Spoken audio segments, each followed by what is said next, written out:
সহিহ বুখারী শরীফের ৬০৮ নম্বর হাদিসে হযরত আবু হুরায়রা রাদিয়াল্লাহু আনহু হতে বর্ণিত, নবীজি সাল্লাল্লাহু আলাইহি ওয়াসাল্লাম বলেছেন, মুয়াজ্জিন ব্যক্তি যখন আজান দেয় তখন শয়তান বায়ু ছেড়ে পালাতে থাকে।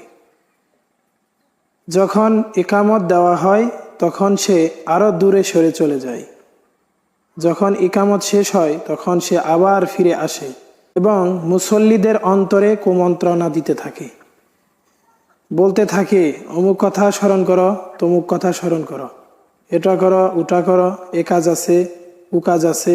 এই সমস্ত বিষয়গুলো মনের ভিতর উত্থাপন করে। লোকটি ভুলে যাওয়া বিষয়গুলো তখন মনে করতে থাকে।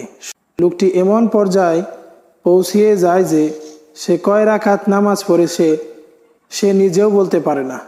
এটা একটা বাস্তব বিষয়, যে বিষয়টি আমার সাথে অনেকবার হয়েছে, যে আমি অনেক নামাজ পড়েছি, নামাজের মধ্যে আমার মন নেই, অনেক কথা স্মরণ হয়ে যায়, যে বিষয়গুলো অন্য কোনো সময়ে মনে হয় না, কিন্তু নামাজে দাঁড়ালেই এই বিষয়গুলো মনে হতে থাকে। আসলে নবীজি সাল্লাল্লাহু আলাইহি সাল্লামের অনেক হাদিস থেকে বোঝা যায় যে নামাজে যদি মন না থাকে তাহলে নামাজ অবশ্যই হবে না। এটাই হলো স্বাভাবিক কথা, এটা হলো সহি কথা। আল্লাহ রাব্বুল আলামিন আমাদেরকে সুন্দরভাবে নামাজ পড়ার তৌফিক দান করুন, আমিন।